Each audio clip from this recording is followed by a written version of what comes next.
बिस्मिल्लाहिर्रहमानिर्रहीम।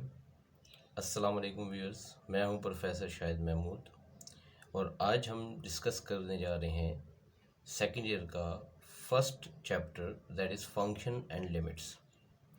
इसकी हम बेसिक्स को आज डिस्कस करने जा रहे हैं। तो इसके बेसिक कॉन्सेप्ट्स के बारे में हम डिस्कस करेंगे, नंबर सिस्टम के बारे में डिस्कस करेंगे और फिर फंक्शंस के बारे में और उसकी लिमिट्स के बारे में डिस्कस करेंगे। तो वो हमारे व्यूअर्स जिन्होंने अभी हमें ज्वाइन किया है और उन्होंने हमारे चैनल को सब्सक्राइब नहीं किया, तो वो हमारे चैनल को जो है वो सब्सक्राइब कर लीजिए और बेल आइकन को प्रेस करना मत भूलिएगा ताकि आपको हमारी नए आने वाली वीडियोस के नोटिफिकेशन मिल सके।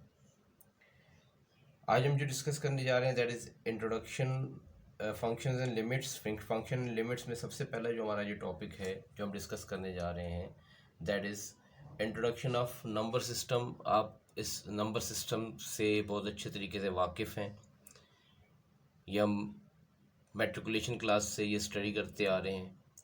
जो सबसे पहले सेट हमने डिस्कस किया था that was set of the natural number, जिसको हम n से रिप्रेजेंट करते हैं and that is 1 2 3 up to dot dot dot that is up to infinity. हमारा नंबर सिस्टम की जो शुरुआत हुई वो यहाँ से हुई नेचुरल नंबर से। उसके बाद हमारे पास आया set of the whole numbers. Natural number में और होल नंबर में जो फ़र्क होता है ये ज़ीरो का फ़र्क होता है, ठीक है। होल नंबर ज़ीरो से स्टार्ट होते हैं, 0 1 2 3 अप टू इन्फिनिटी। इस ज़ीरो के अलावा बाकी सारे के सारे एलिमेंट्स या मेंबर्स वो नेचुरल नंबर के ही होते हैं। इसी वजह से हम यहाँ ये भी कहते हैं कि नेचुरल नंबर जो होता है that is the subset of whole number. तो ये सारे के सारे एलिमेंट्स जो हैं वो नेचुरल नंबर के यहाँ पर मौजूद होते हैं। ये बेसिक्स की बात है जब नंबर सिस्टम की डेवलपमेंट हो रही थी। जब नंबर सिस्टम को हमने डेवलप किया तो नेचुरल नंबर से स्टार्ट हुआ। देन सबसे बड़ी मैथमेटिक्स में इन्वेंशन जो हम कहते हैं दैट इज़ ज़ीरो।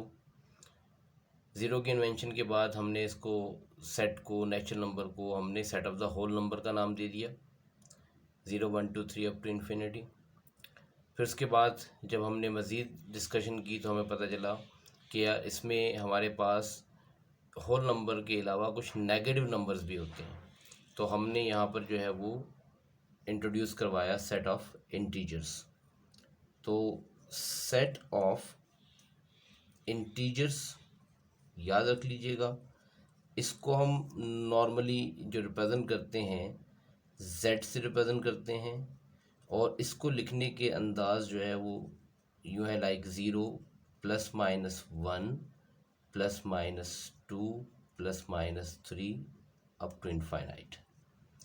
याद रखिएगा जो सेट ऑफ इंटीजर है हम इसको इस तरीके से भी रिप्रेजेंट कर सकते हैं like dot dot dot -3 -2 -1 0 1 2 3 and dot dot dot.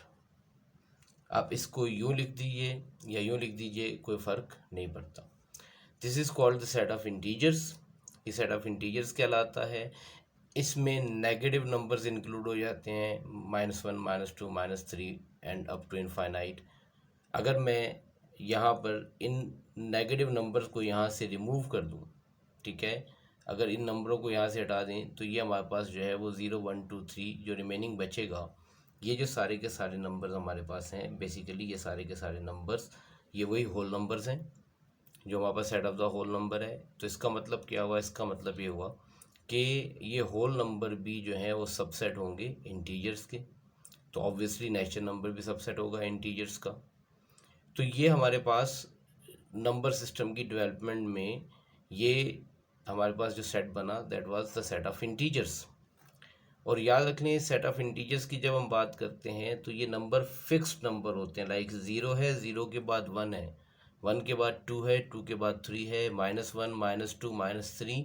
यहाँ पर कोई भी ऐसा नंबर जो इस 0 1 के दरमियान में जो डेसिमल वाले नंबर हैं वो यहाँ इंक्लूड नहीं थे। जब हमारी डेवलपमेंट हुई नंबर सिस्टम की तो उस वक्त जो है वो हमारे पास डेसिमल का कोई कॉन्सेप्ट नहीं था। सेट ऑफ इंटीजर्स जब डेवलप हुए तो उस वक्त डेसिमल नंबर का कोई कॉन्सेप्ट नहीं था। बस नंबर सिस्टम यही था कि 0 के बाद 1 आ जाएगा, 1 के बाद 2 आ जाएगा, 2 के बाद 3 आ जाएगा and so on, -1 -2 -3 and so on. फिर आगे जब वर्कआउट किया गया तो पता चला कि यहाँ इन 0 और 1 के दरमियान में कुछ नंबर पाए जाते हैं डेसिमल्स की फॉर्म में, अशारिया की फॉर्म में, ठीक है। तो वो उसको हम आगे जाके डिस्कस करते हैं। बहरहाल इसके भी हमने यहाँ दो कैटेगरीज जो है वो हम इसको डिफाइन करते हैं। जब हम इंटीजर्स की बात करते हैं तो इंटीजर्स को याद रखिएगा, दो हिस्सों में डिवाइड किया जाता है। एक हमारे पास आता है set of positive integers, set of positive integers. जब हम पॉजिटिव इंटीजर्स की बात करते हैं तो इसको हम z प्लस से रिप्रेजेंट करते हैं और ये हमारे पास होता है 0 1 2 3 एंड सो ऑन, या दूसरे अल्फाज में ये होल नंबर ही बन जाते हैं, लेकिन सेट ऑफ पॉजिटिव इंटीजर्स हम इस तरीके से मेंशन करते हैं। Similarly we have the set of negative integers, इसको भी हम सेपरेटली डिफाइन कर सकते हैं, सेट ऑफ नेगेटिव इंटीजर्स। और नेगेटिव इंटीजर्स की जब हम बात करते हैं तो याद रख लीजिएगा, नेगेटिव इंटीजर्स के अंदर इसको z नेगेटिव से रिप्रेजेंट करते हैं और ये हमारे पास होगा -1 -2 -3 अप टू इनफाइनाइट। ये जो नंबर्स हैं ये सेट ऑफ नेगेटिव इंटीजर्स कहलाते हैं। नेगेटिव इंटीजर्स के बाद ये इंटीजर्स की हमने दो कैटेगरीज बना दी, set of the positive integers then set of the negative integers. याद रख लीजिएगा, ये यहाँ से फर्दर जब डेवलपमेंट हुई तो हमारे पास हमने ये कहा कि यहाँ हमारे पास कोई ऐसे नंबर भी मौजूद होंगे जो अशारिया वाले या फ्रैक्शन वाले होंगे, पॉइंट्स में, डेसिमल्स में। तो वहाँ से हमारे पास एक कॉन्सेप्ट आया, set of the rational number and set of the irrational numbers. याद रख लीजिएगा, set of the rational numbers, अब इसको हम डिस्कस कर लेते हैं। ये बहुत इम्पॉर्टेंट टॉपिक है हमारे पास और इसको समझना बहुत ज़रूरी है। Set of the rational numbers, याद रख लें, रैशनल नंबर्स को हम क्यू से रिप्रेजेंट करते हैं और ये बेसिकली जो रैशनल नंबर लिखा जाता है that is x such that x is equal to p upon q for all values of p q belongs to the integers and q is not equal to 0। ये हमारे पास जो है वो कंडीशन होती है। हम ये सिंपल ये कहते हैं कि सेट ऑफ जो रैशनल नंबर्स हैं जिसको हम q से रिप्रेजेंट करते हैं, ये बेसिकली ये वो x वो तमाम नंबर्स हैं जो कि p अपॉन q की फॉर्म में होंगे और तमाम p और q for all values of, ये उल्टा कैपिटल ए जो हम यहाँ यूज़ करते हैं, this is a symbol of for all values of p and q belongs to integers. Integers कौन से नंबर हैं? ये नंबर इंटीजर्स है हमारे पास, ये नंबर इंटीजर्स है हमारे पास, ठीक है। और इसमें उसने स्पेसिफिक कर दिया कि the value of q is not equal to 0। अगर आप इस q को ऑब्जर्व करें तो ये जो q है ये हमारे पास डिनोमिनेटर में मौजूद है, p अपॉन q, ये 0 नहीं हो सकता। तो ये ऐसे नंबर्स को हमने set of the rational number का नाम दिया। अब set of the rational number को ज़रा थोड़ा और से डिटेल से हम डिस्कस कर लेते हैं, कौन से नंबर को हम रैशनल नंबर कहेंगे। जैसे कि हमारे पास हमने ये डिफाइन किया है कि x is equal to P upon Q है। ज़रा इसको समझ लेते हैं। हम कह रहे हैं कि x जो है वो p अपॉन क्यू होगा, यानी वो तमाम वैल्यूज़ जो p अपॉन क्यू की फॉर्म में हो, यानी फ्रैक्शन की फॉर्म में हो या अपॉन की फॉर्म में हो। और स्पेसिफिक हमने क्या किया, for all values of p q belongs to integers. Integers का सेट हमारे पास क्या होता है, इंटीजर्स का सेट होता है दैट इज 0 +-1 +-2 +-3 सो ऑन। यानी इसका मतलब जो p और q की जो भी वैल्यू होगी वो यहाँ से बिलोंग करेगी, इधर it is a positive value और अ नेगेटिव वैल्यू। आप पॉजिटिव वैल्यू भी यहाँ पे ले सकते हैं, आप नेगेटिव वैल्यू भी यहाँ पर ले सकते हैं। अब यहाँ ज़रा गौर से देख लीजिएगा कि यहाँ एक और कंडीशन हमने मेंशन की कि q 0 नहीं हो सकता। q अगर 0 हो जाएगा लेट सपोज अगर हम p की कोई भी वैल्यू ले लें, यहाँ ये जो कंडीशन मेंशन किया है q ज़ीरो नहीं हो सकता, ये स्पेसिफिकली q के लिए है, p के लिए नहीं है। p की कोई भी वैल्यू हो सकती है, p यहाँ हम इस सेट से कोई भी वैल्यू पिक कर सकते हैं, लेकिन q के लिए ये ज़ीरो वाली वैल्यू यहाँ पर हमारे लिए एक्सेप्टेबल नहीं है। हम q में ज़ीरो को कंसिडर नहीं करेंगे। क्यों? उसकी वजह यह है कि डिनोमिनेटर में अगर हमारे पास ज़ीरो आ जाएगा तो ये वैल्यू इनफाइनाइट हो जाएगी, और इनफाइनाइट कोई नंबर नहीं होता है। ये जो इन्फिनिटी है, दिस इज़ जस्ट सिंबल, ये हमारे पास एक अलामत है जो अनलिमिटेड वैल्यू को शो करती है, ऐसी वैल्यू जिसको हम काउंट नहीं कर सकते, uncountable value, that is infinity, that is just a symbol. तो यहाँ पर इनफाइनाइट चूँकि कोई नंबर नहीं है, तो इस वजह से यहाँ पर हम ये कहते हैं कि कोई भी नंबर जो होगा वो p अपॉन क्यू की फॉर्म में, और यहाँ पर q ज़ीरो नहीं हो सकता। तो इसका मतलब क्या हुआ? इसका मतलब ये हुआ कि कोई भी नंबर लाइक अगर मैं एज्यूम कर लूँ जैसे 2/3 हो गया।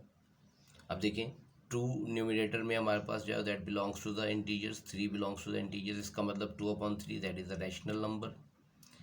कोई भी नंबर है, जैसे मैं लेट सपोज 5/2 कह दूँ, 5 belongs to that is integer, 2 belongs to integer, that is a rational number. अगर मैं कोई नंबर कह दूँ like -3 upon let suppose 5, -3 belongs to integers, 5 belongs to integers. तो ये सारे के सारे जो नंबर्स हमारे पास यहाँ हमने मेंशन किए हुए हैं, ये सारे के सारे इंटीजर्स, ये सारे के सारे रैशनल नंबर्स कहलाएंगे, क्योंकि हमारे पास न्यूमरेटर और डिनोमिनेटर दोनों के दोनों belongs to that is integers. तो इसका मतलब क्या हुआ? इसका मतलब ये हुआ कि कोई भी नंबर इस फॉर्मेट का जो होगा वो हमारे पास that is called a rational number. अब रैशनल नंबर में इसका मतलब क्या हुआ? इसका मतलब ये हुआ कि अगर अगर फर्ज कर लेते हैं मेरे पास कोई नंबर लिखा हुआ है let suppose 2, what about this? क्या ये 2 रैशनल नंबर है? यस, ये 2 भी रैशनल नंबर है, क्योंकि इसके डिनोमिनेटर में हमारे पास अगर कुछ नहीं होगा तो 1 होगा। अब कोई भी नंबर है, जैसे लेट सपोज मैं अगर यहाँ 10 लिख रहा हूँ, तो इसके डिनोमिनेटर में यहाँ पर अगर कुछ नहीं है तो इसका मतलब इसके डिनोमिनेटर में 1 होगा। तो इसका मतलब ये 10 भी अगर सिंपल लिखा हुआ है that is a rational number, क्योंकि हर वैल्यू के डिनोमिनेटर में अगर कुछ नहीं होता तो 1 ज़रूर होता है। तो इसका मतलब ये हुआ कि ये जितने इंटीजर्स हैं जो हमारे पास, चाहे वो पॉजिटिव हो चाहे वो नेगेटिव हो, जितने इंटीजर्स हैं ये सारे के सारे भी रैशनल नंबर कहलाते हैं। यानी इसका मतलब ये हुआ कि जो इंटीजर्स हैं they are also the subset of the rational numbers. ये रैशनल नंबर की हमारे पास क्या कहलाएंगे? सबसेट्स कहलाएंगे। तो हमारे पास कोई भी नंबर अगर p अपॉन क्यू की फॉर्म में आ जाए, ठीक है, तो उसको हम रैशनल नंबर का नाम देते हैं। इसके अलावा याद रख लीजिएगा, रैशनल नंबर में हम इसको यूँ भी डिफाइन करते हैं कि like let suppose if we have 3/2, अगर मैं नंबर लिखता हूँ लाइक 3/2, इसका मतलब ये हमारे पास 1.5 है। अगर मैं इसको डेसिमल में कन्वर्ट करूँ तो ये 1.5 है। तो कोई भी नंबर जो कि डेसिमल की फॉर्म में हो, पॉइंट्स की फॉर्म में हो, और टर्मिनेटिंग हो। टर्मिनेटिंग का मतलब क्या है कि पॉइंट के बाद जो डिजिट्स आए एक हद पे जाके वो ख़त्म हो जाए, जैसे 1.5 उसके बाद आगे कोई डिजिट्स नहीं आ रहे, तो ऐसे नंबर्स भी बेसिकली हमारे पास रैशनल नंबर्स कहलाते हैं। जैसे मैं आपको छोटी सी एग्जांपल देता हूँ। अगर फ़र्ज़ कर लेते हैं हमारे पास जो है वो एक नंबर लिया हुआ है, एक नंबर हम कंसिडर कर लेते हैं दैट इज़ 2.14। अब ये हमारे पास एक डेसिमल में नंबर दिया हुआ है। अगर मैं 2.14 की बात करूं तो यहाँ पर 2.14 ये जो नंबर हमारे पास मौजूद है ये भी रैशनल नंबर कहलाएगा, क्योंकि ये पॉइंट के बाद ये वैल्यू एक टर्मिनेट हो गई, that is the terminating decimal 2.14।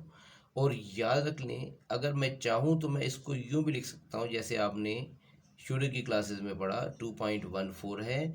अगर मैं इस पॉइंट को यहाँ से रिमूव करना चाहता हूँ, हर वैल्यू के नीचे 1 होता है, ठीक है, डिनोमिनेटर में यहाँ हमने 1 लिख दिया। अगर मैं इस पॉइंट को यहाँ से रिमूव करूँगा तो इसके राइट साइड पे जितने डिजिट्स होंगे उतने मैं यहाँ 0 लगा दूँगा। तो इसका मतलब क्या हुआ कि ये 2.14 this can be written as 214 divided by 100। अब देखिए, अगर मैं इस वैल्यू को देखूं तो ये अगेन हमारे पास कौन सी फॉर्मेट बन गई, ये हमारे पास फॉर्मेट बन गया पी अपॉन क्यू का। ये हमारे पास जो है वो इंटीजर है, ये भी हमारे पास इंटीजर है, तो इसका मतलब क्या हुआ कि ये जो 2.14 नंबर है मैं इसको पी अपॉन क्यू की फॉर्म में लिख सकता हूँ। इसका मतलब ये हुआ कि कोई भी ऐसे नंबर अगर वो डेसिमल्स की फॉर्म में है तो वो भी हमारे पास रैशनल नंबर कहलाएंगे। देखें, एक हमारे पास कंडीशन क्या होगी कि वो नंबर जो कि पी अपॉन क्यू के फॉर्मेट में है, जैसे ये 2/3, 5/2, -3/5, या सिंपल 2 या 10, जिसको हम फ्रैक्शन की फॉर्म में या अपॉन की फॉर्म में लिख सकते हैं, that is a rational number. जो दूसरी कैटेगरी हमारे पास आई वो ये कि अगर लेट सपोज ये 3/2 हमारे पास दिया हुआ है, या इसको 1.5 लिख सकते हैं अगर डेसिमल में लिखा हुआ है। अगर डेसिमल में वो टर्मिनेटिंग डेसिमल्स हैं, यानी पॉइंट के बाद एक हद पे जाके वैल्यू टर्मिनेट हो जाती है, तो उस टर्मिनेटिंग डेसिमल्स को भी हम रैशनल नंबर का नाम देते हैं। तो ये हमारे पास जो है वो रैशनल नंबर कहलाएगा क्योंकि टर्मिनेटिंग डेसिमल्स हैं। इसके अलावा हमारे पास एक तीसरी कंडीशन और भी आती है कि अगर हमारे पास कोई भी नंबर लाइक लेट सपोज, अगर मैं एक छोटी सी एग्जांपल दूं, अगर मेरे पास जो है वो नंबर लिखा हुआ 1/3,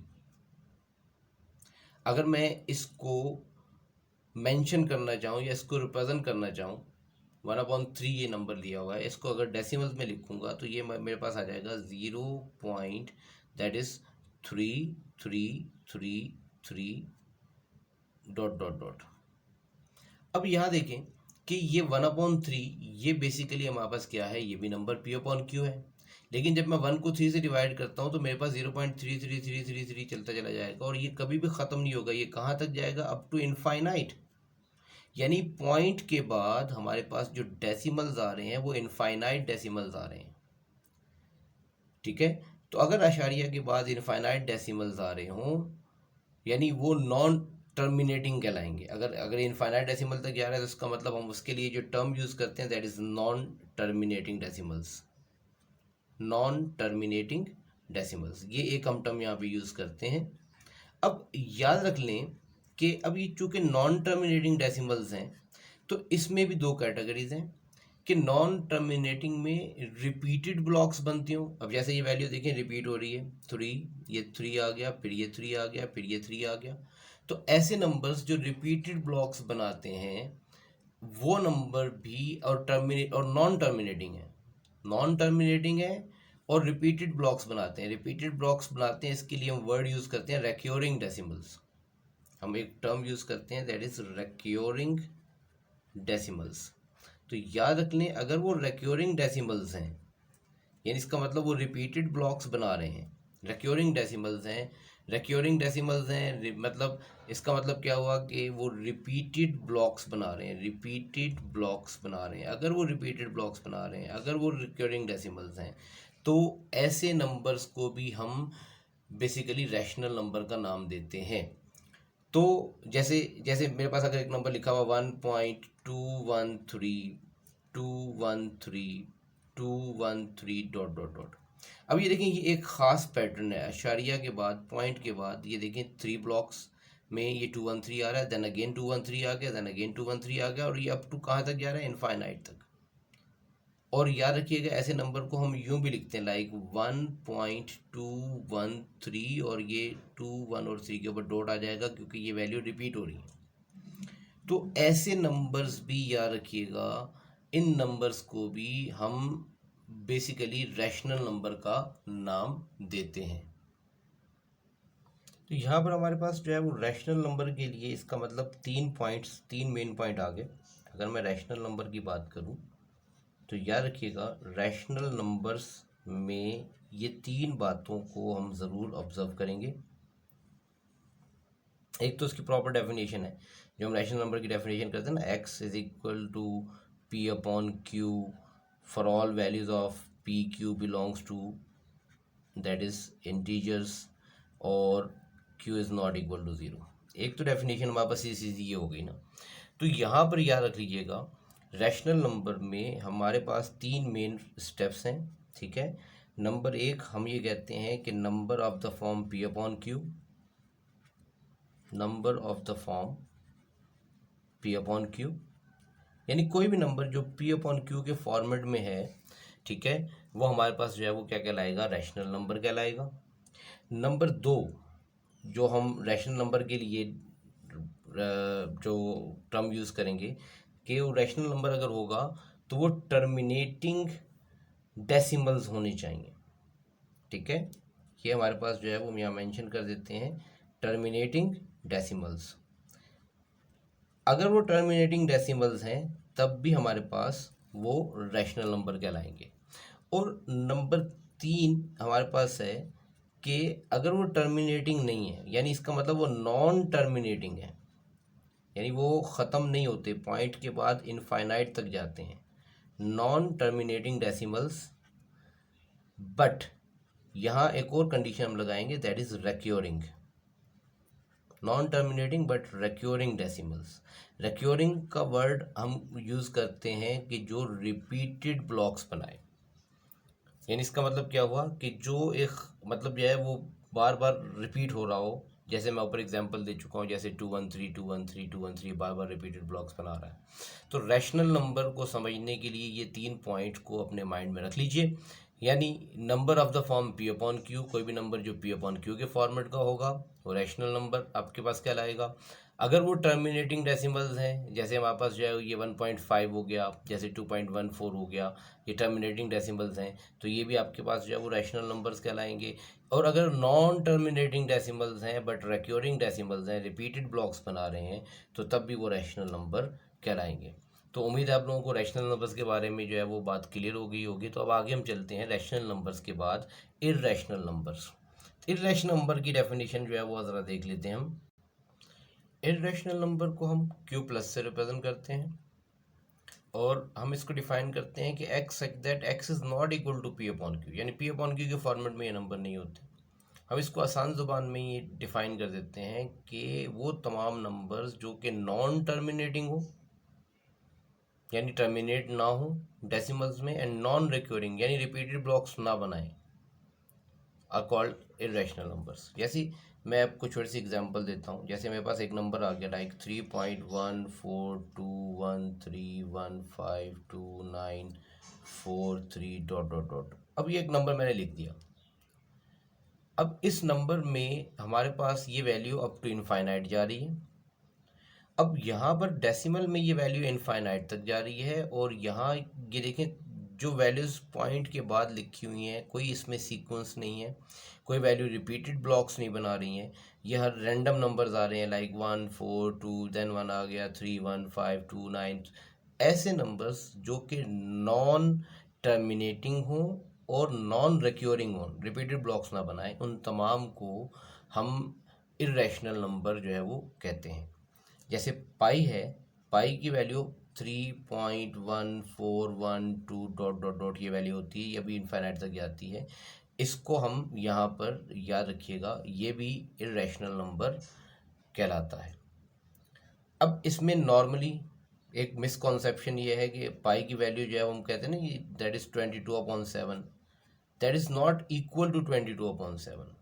हम रिप्लेस कर देते हैं उसको, अप्रॉक्सीमेटली होती है बेसिकली।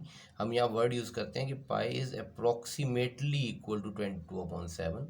अब 22/7 तो बेसिकली अगर मैं पिछली डेफिनेशन को देखूं तो ये तो मेरे पास जो है वो रैशनल नंबर होना चाहिए, लेकिन पाई जो है वो रैशनल नंबर नहीं है, इर्रेशनल नंबर है। हाँ, 22/7 के कुछ पॉइंट के बाद कुछ डेसिमल तक वो वैल्यूज़ वही होती हैं जो हमारे पास जो है वो यहाँ मौजूद होती हैं, तो लिहाजा इस वजह से हम ये कहते हैं जी कि ये मतलब ये approximately equal to 22/7, not equal to. अगर ये इक्वल टू 22/7 है तो फिर ये रैशनल होना चाहिए। तो ये कभी भी इक्वल नहीं होगा, याद रख लीजिएगा। ये जब भी होगा ये हमारे पास अप्रॉक्सीमेशन की साइन के साथ लिखा जाएगा, that is approximately equal to 22/7। ये अक्सर MCQs आता है कि pi is a rational number, irrational number, वो पूछ लेता है। ठीक है, तो यहाँ पर हमारे पास जो है वो अब मिसकॉन्सेप्शन जो है वो ये क्लियर कर लें कि पाई की वैल्यू इर्रेशनल नंबर होता है हमारे पास।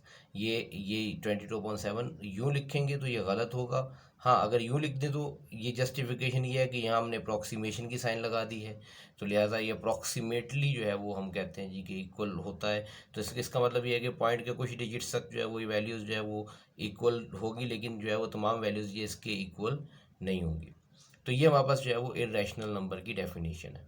अब इर्रेशनल नंबर याद रखिएगा कि यहाँ से इर्रेशनल नंबर से ही हमारे पास जो है वो कॉन्सेप्ट आता है set of the real numbers का। जब हम सेट ऑफ रियल नंबर्स की बात करते हैं तो याद रख लीजिएगा set of the real numbers basically ये इसको हम आर से रिप्रेजेंट करते हैं और हम कहते हैं कि ये basically set of the rational number और सेट ऑफ इर्रेशनल नंबर का यूनियन होता है। यानी इसका मतलब क्या हुआ, इसका मतलब ये हुआ कि रैशनल और इर्रेशनल इन दोनों को जब हम मिलाएंगे, दोनों सेट्स को इकट्ठा करेंगे तो तब हमारे पास set of the real number बनेगा।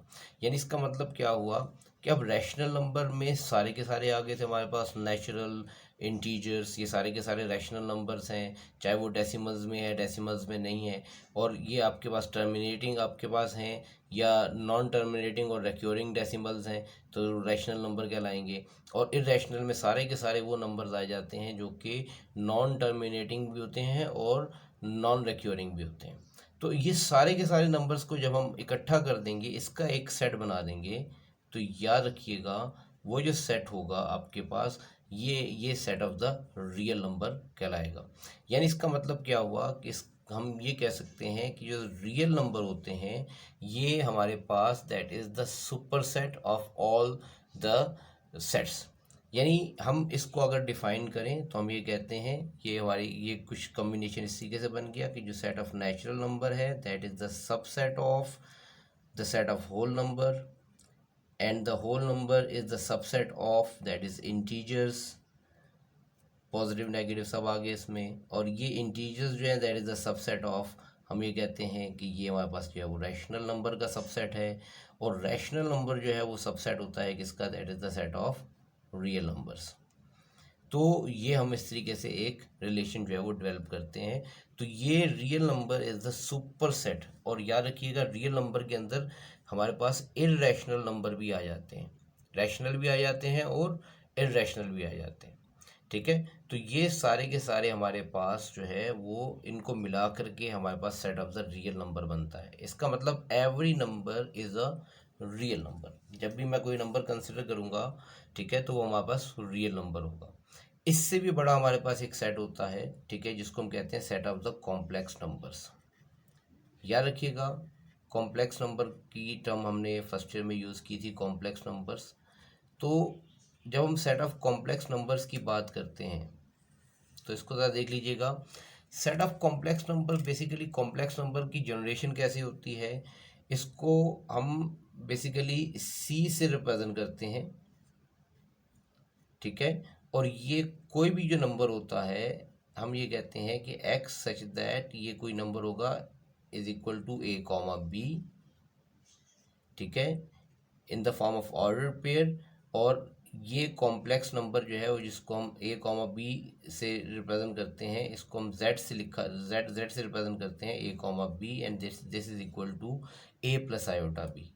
ये इसको हम जब कन्वर्ट करते हैं तो ए प्लस आयोटा बी कहलाता है, ठीक है, कॉम्प्लेक्स नंबर। और कॉम्प्लेक्स नंबर बुनियादी तौर पर हमारे पास जो है वो दो वैल्यूज़ उसमें मौजूद होती हैं। कोई भी कॉम्प्लेक्स नंबर होता है उसके दो हिस्से होते हैं, एक उसका रियल पार्ट होता है और एक उसका इमेजिनरी पार्ट होता है। यानी कॉम्प्लेक्स नंबर को हम दो हिस्सों में डिवाइड करते हैं, one is known as the real part and the second one is known as imaginary part और कॉम्प्लेक्स पार्ट। तो ये हमारे पास याद रख लीजिएगा, ये इमेजिनरी कोई भी कॉम्प्लेक्स नंबर हमारे पास दो हिस्सों पर मुश्तमिल होता है, उसका एक रियल पार्ट कहलाता है, एक उसका हमारे पास कहलाता है इमेजिनरी पार्ट। तो कॉम्प्लेक्स नंबर दो हिस्सों पे बेस करता है, एक रियल एक इमेजिनरी। अब यह रियल पार्ट अगेन वही है कि रियल पार्ट हमारे पास जो है वो जब रियल पार्ट की बात करेंगे तो ये रियल नंबर होगा, रियल नंबर होगा तो यहाँ इसकी कैटेगरी में हमारे पास जो है वो एक रैशनल होता है, ठीक है, रैशनल नंबर आ जाते हैं। और एक इसकी कैटेगरी जो हो जाती है वो इर्रेशनल आ जाती है। अब इर्रेशनल की कैटेगरी में तो यहाँ ये स्टॉप हो जाता है। तो यहाँ पर अगर हम फर्दर इसको कंटिन्यू करें तो याद रख लीजिएगा फर्दर इसकी कंटिन्यूशन के अंदर जो रैशनल नंबर होते हैं हमारे पास, ठीक है, इसको हमने डिवाइड किया है, यहाँ हमारे पास इंटीजर्स आ जाते हैं। ठीक है, अब इंटीजर्स की जब हम बात करेंगे तो इंटीजर्स में हमारे पास यहाँ पर दो कैटेगरीज आ जाती हैं, वही जिसको हम कहते हैं कि that is the set of the positive integers, set of the negative integers and so on. इस तरीके से हम इसको ये इसकी स्पेसिफिकेशन करते हैं। तो ये हमारे पास जो है वो बेसिकली एक चार्ट बन गया।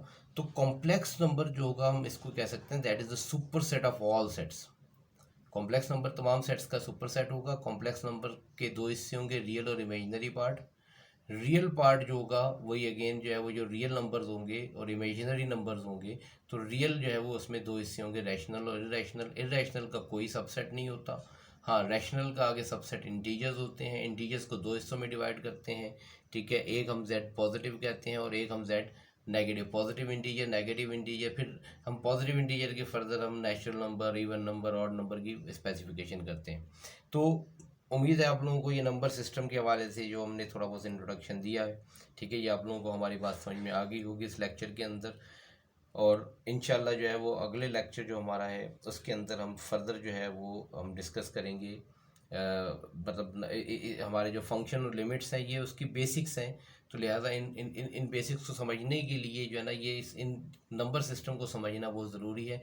ये नंबर सिस्टम आपको समझ में आएगा तो आप आगे जो है वो उसको कंटिन्यू कर सकेंगे। उम्मीद है आपको हमारी ये वीडियो पसंद आई होगी। अगर आपको हमारी ये वीडियो पसंद आई है तो कमेंट सेक्शन में कमेंट ज़रूर कीजिएगा और हमारे वीडियो को ज़्यादा से ज़्यादा लाइक और शेयर करें ताकि वो स्टूडेंट्स जो है जो मतलब आपके और कोलीग्स हैं उनको भी ये वीडियोस जो है वो मिल सकें। नेक्स्ट वीडियो तक के लिए अल्लाह हाफिज़।